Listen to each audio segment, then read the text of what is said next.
You've heard of the mayfly, right? It's one of those odd winter days when the snow is falling but it isn't cold. Either late November or the beginning of December, right around the time when the dollar stores start playing Christmas music and the couples go skating. One of those odd winter evenings, same old 3 p.m. through the lens of the classroom window. It will describe the muted texture of the light through the glass, but it become all too familiar. It'd be like raving about the miracle of flowers blooming in spring. The novelty is gone. Chairs squish against the tile floor and students chatter all around, but the sounds fall on me, weightless. The mayfly? The bug that lives for only a day once it grows its wings? It's a great metaphor. You must have seen it before. My mind wanders sometimes. It's like being stuck in a room with the TV set to local news, almost muted but not quite. Or like reading a boring web page because you're too lazy to click away. Having a voice in your head that won't shut up, it used to bother me, but I can handle it now. Listen to music on the way home, play a video game before you go to bed, kill time in any way you can, and it won't be so loud. Ever wonder why they even bother? It's simple, really. You pick up your books, stand up, put on your gloves as you walk through the early winter chill. Get home, make a snack, relax, and let the process repeat itself.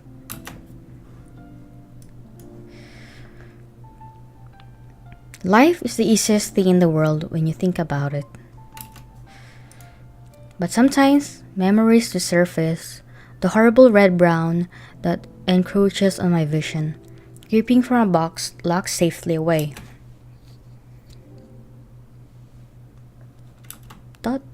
Oh, it's cold. I hadn't noticed before, but it looks like it's snowing. Was I out for that long? I was walking home from school a moment ago, I'm sure. Or is this a dream? That would make sense, but then why am I wearing my school uniform? And why is my wallet in my pocket? Because so it won't get lost? Well, that doesn't prove anything, but might as well roll with it. It's seriously pitch black here. I can make out the snowflakes just fine, but nothing seems to be lighting them. I better start moving before I freeze to death. Ah! That light, it's... What's happening?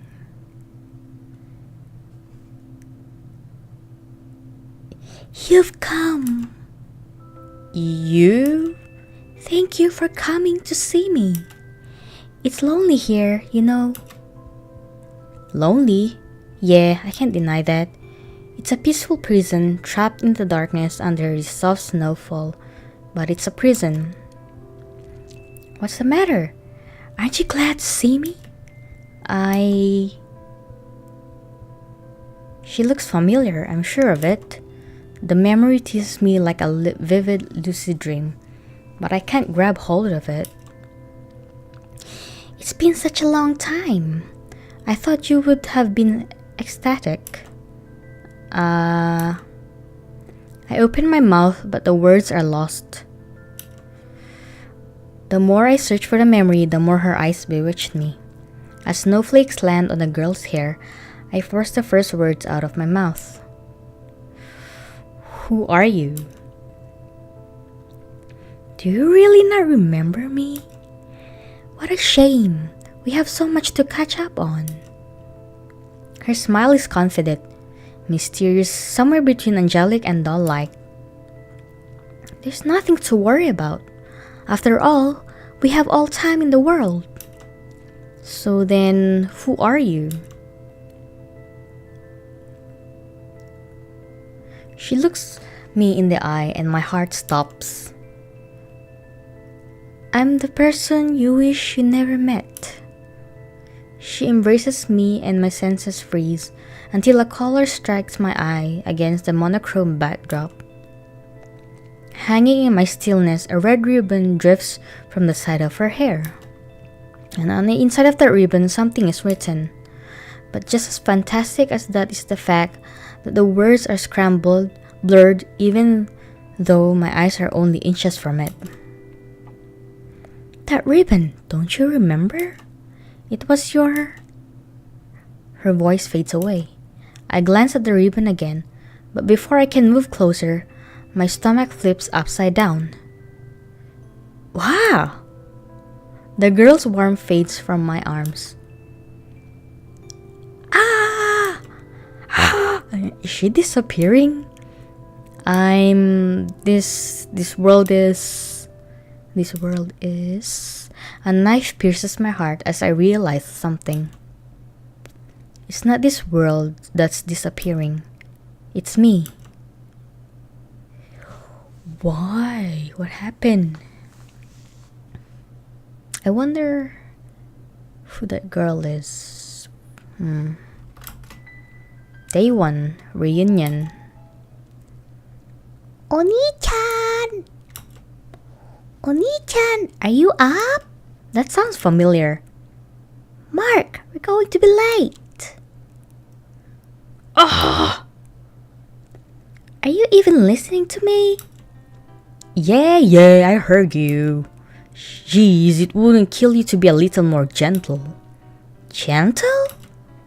Gentle? But I'm your cute little sister. I'm automatically gentle. That's like saying I'm automatically dependable because I'm your older brother. Wait. See? If you're not the dependable sibling you're supposed to be, that gives me the legal right to find new and exciting ways to tease you.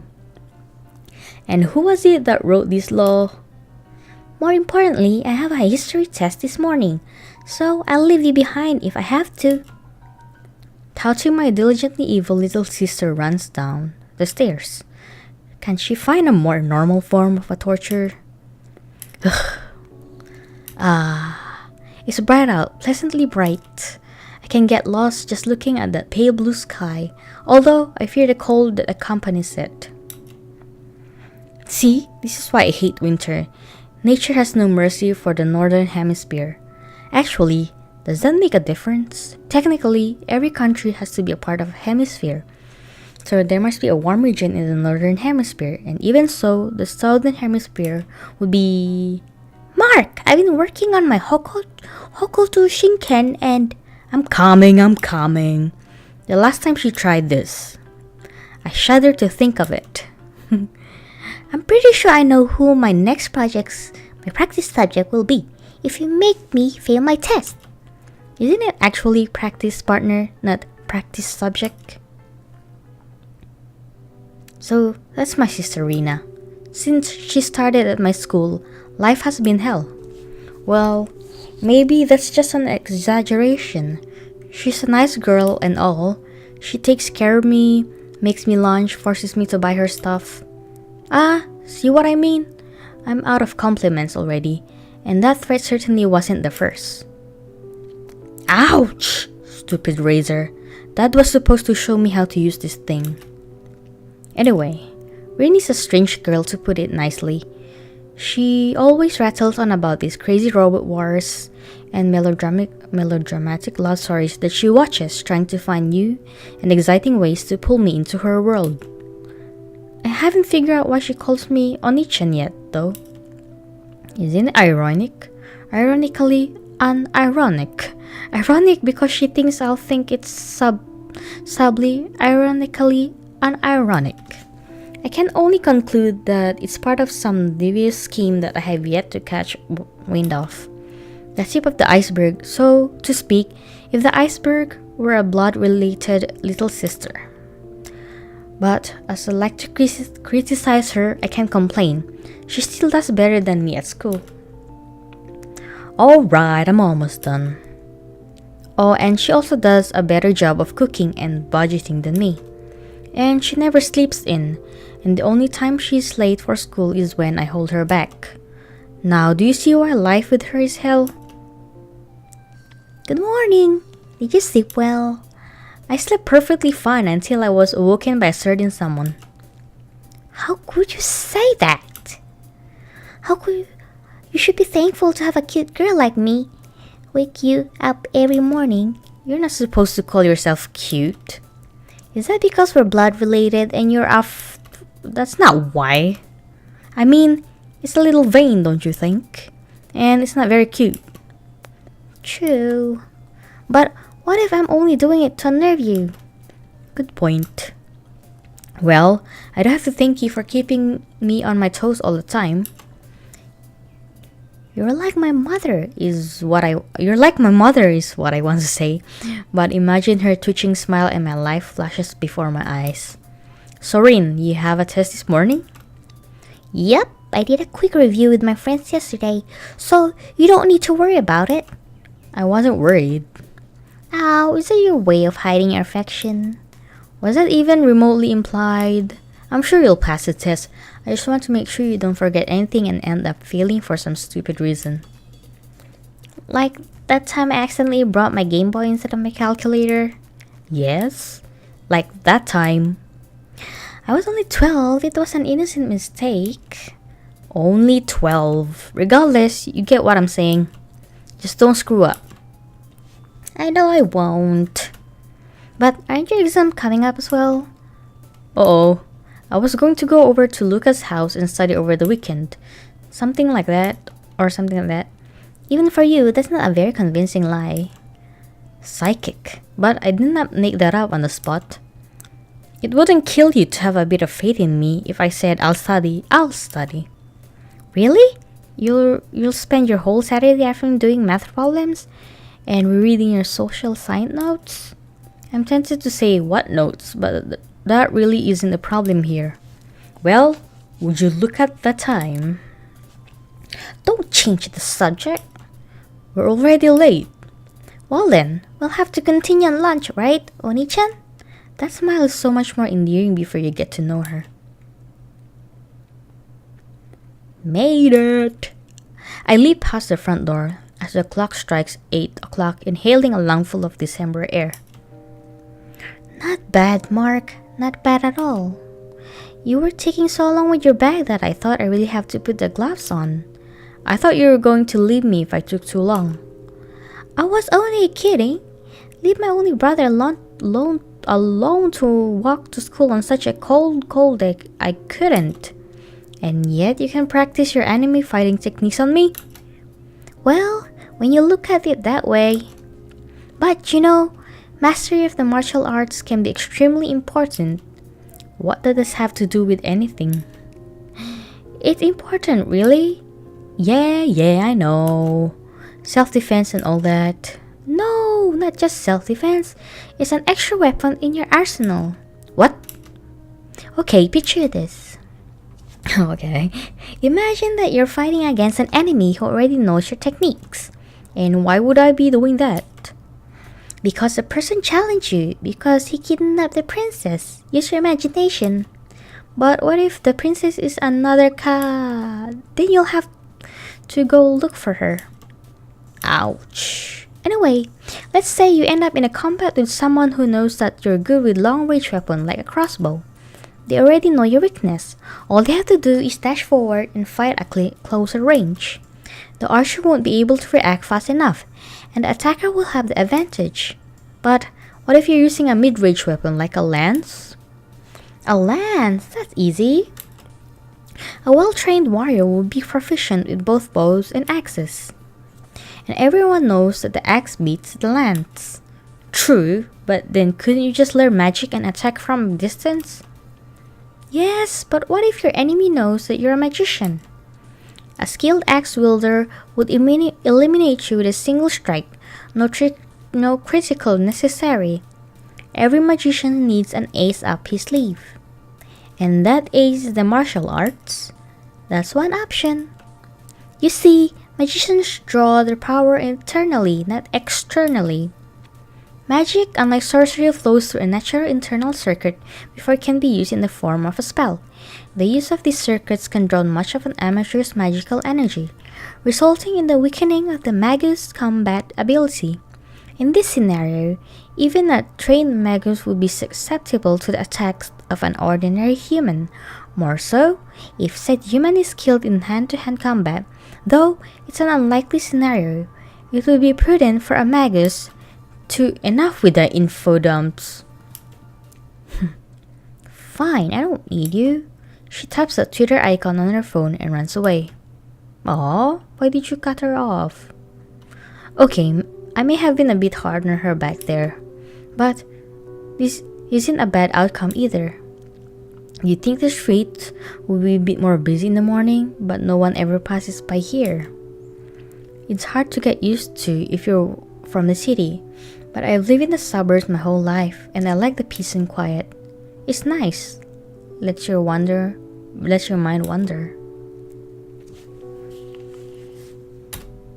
Lets your mind wander to things you'd rather avoid. Mark. Huh? What was that? Oops. It's a girl. I look around and momentarily spot a figure, but it disappears before my eyes. Strange. She looked familiar. Can't be that important. 2 weeks later, I will look back on that moment as the first in a series of very, very silly assumptions. Mark, you're actually early. A familiar voice welcomes me in from the cold. In front of me stands a young man that I've known since the beginning of the high school, and that I sometimes wish I didn't know. On time is more like it. We have barely 5 minutes until the bell. That's still an accomplishment coming from you. Oh hey, did you bring your notes for the presentation?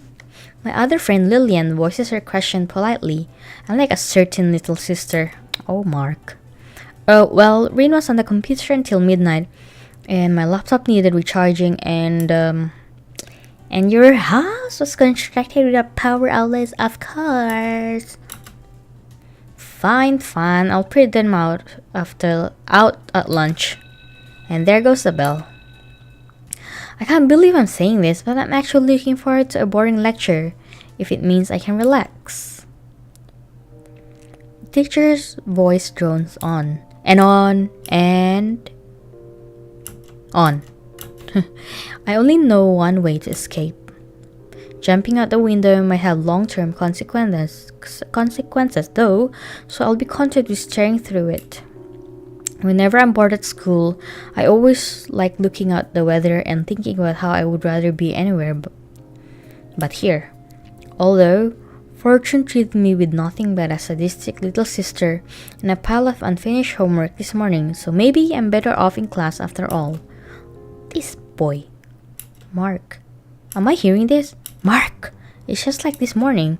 Is this some stupid idea of a prank? I'm sure it's just some kid with nothing better to do with their time, but... Oh, it's her again. I'm sure it's just some kid with nothing better to do with their time. But I can't forget that. Oh, right, I know what I have to do. Pinpointing the source of the sound. I spin around and glare at my target. She's not getting away this time. The class stares at me. Lucas turns around. I sit back down, awkwardly.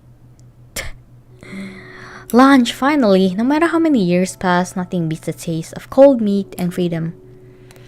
It's quiet! Lucas sighs audibly and I follow. I still don't get how Rin can sacrifice her lunch break to study for a test when she hardly ever studies at home. It's far from the strangest thing she's done. Point taken. So, how was the game I lent you? Oh, right.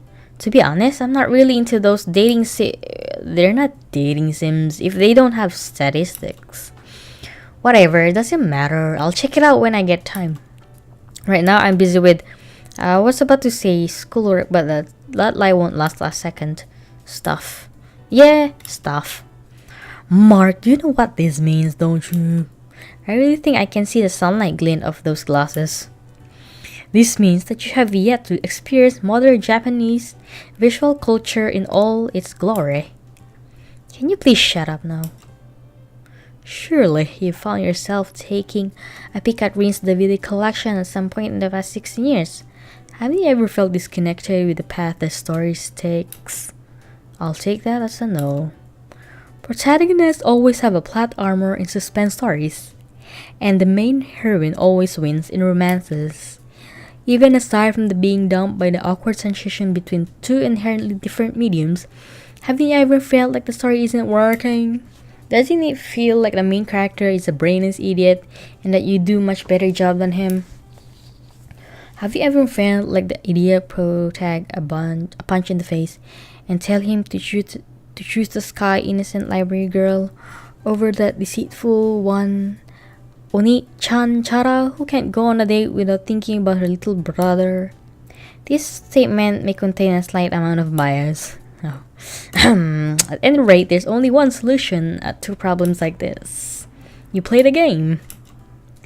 I sense an evil chuckle as she finishes, as if he wants to add, and soon you'll be just like me. Well, like I said, I'll get to it eventually. Lucas kicks his feet up. It really is a good game though. And school uniforms can resemble ours, don't you think? As much as I hate to admit it, he's right. Our school is infamous, or it elevates uniforms that don't match its academic reputation. That isn't going to make me play it any faster. Then I'll bother you every day until you do. Do you dare to underestimate my persistence? The bell signals the end of lunch and we have to head to class. Away from each other, thankfully.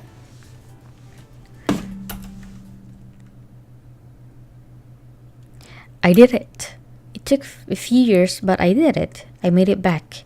And it won't be long before I talk to him again. A clock ticks in the background as the girl gazes pensively at the window. I'm getting nervous just thinking about it.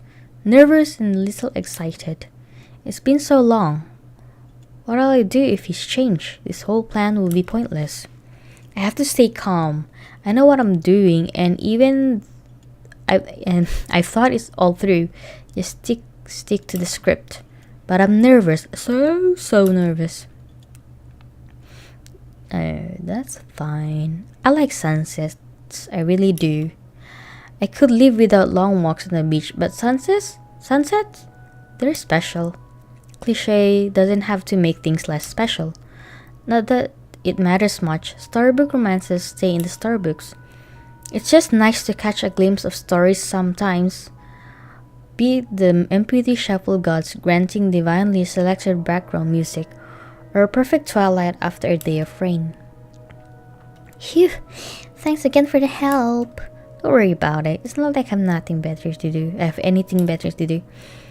I slide down from the windowsill, but my feet hesitate. Something about the red tint of the classroom and Lillian's smile is discomforting. Discomforting and uncannily familiar.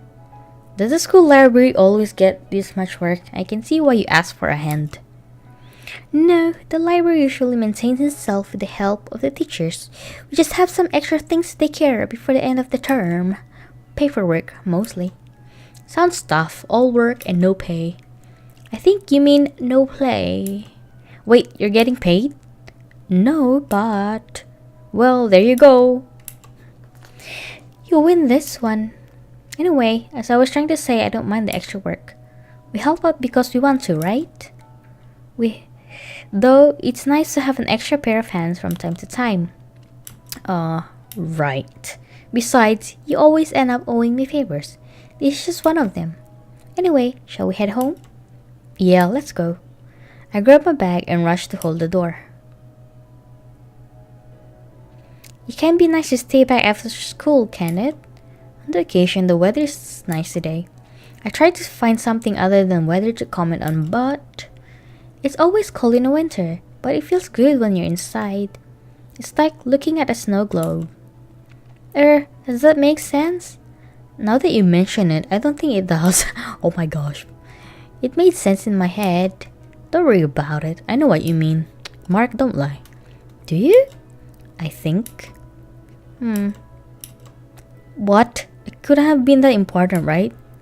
I suppose. Lillian smiles wryly about something and walks up ahead, frizzy hair lit by the sun. We walk alone for the next few minutes, and I try to nonchalantly wave goodbye. I can't shake the feeling that something was off about her today. Maybe I'm imagining things thanks to that voice in my head, but she almost seems as tense as me. So I better head back before Reen starts worrying. I run to walk home, but... Mark! Okay, that's it. The world just isn't normal today. Mark! I'm getting to the bottom of this. I walk for a few seconds and pretend not to notice, before spinning around. Oh, she's back. Is she an imagination or...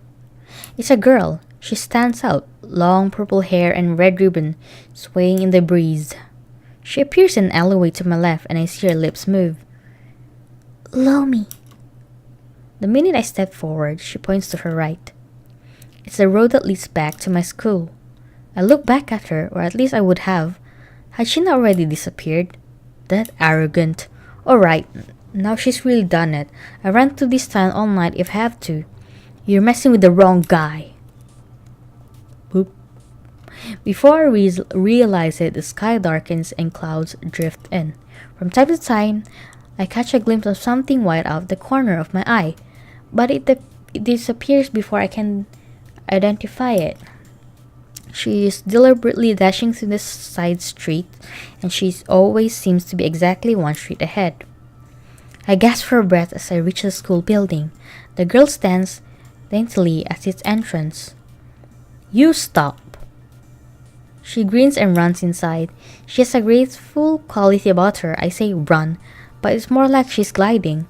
Of course, that's not going to stop me. I catch a glimpse of her feet at the bottom of the staircase. To the left hall, you're running out of places to run. Stairs again? No, wait. There are stairs to the roof? Why is this door unlocked in the first place? No matter, it's over now.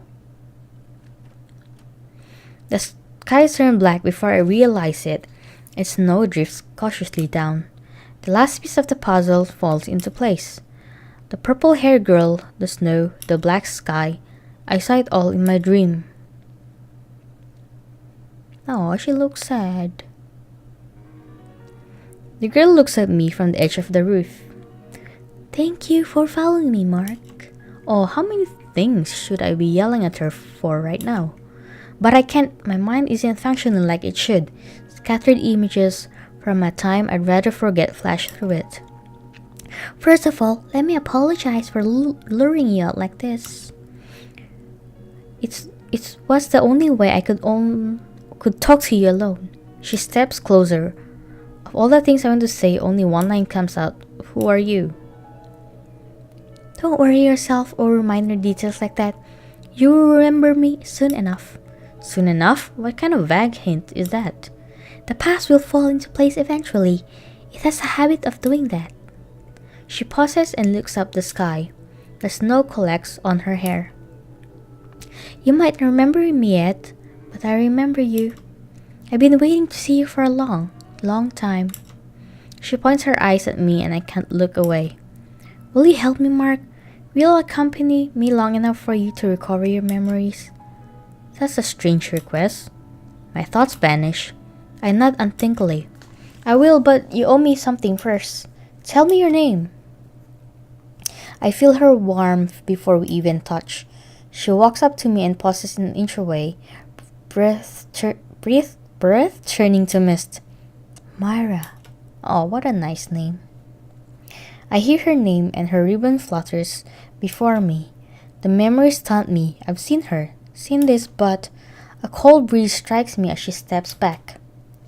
I'll visit you someday soon. In the meantime, if you ever need me, come to this rooftop by yourself when the sky turns black. If you call out to me, I'll come to you. What are you, a vampire? Maybe. A ghost? She smiles faintly. I'll leave that up to you. Ooh, one by one, her footsteps grow distant. Well then, goodbye, my... Her final words are lost as she steps off the edge of the roof. Wait, steps off the edge? What the?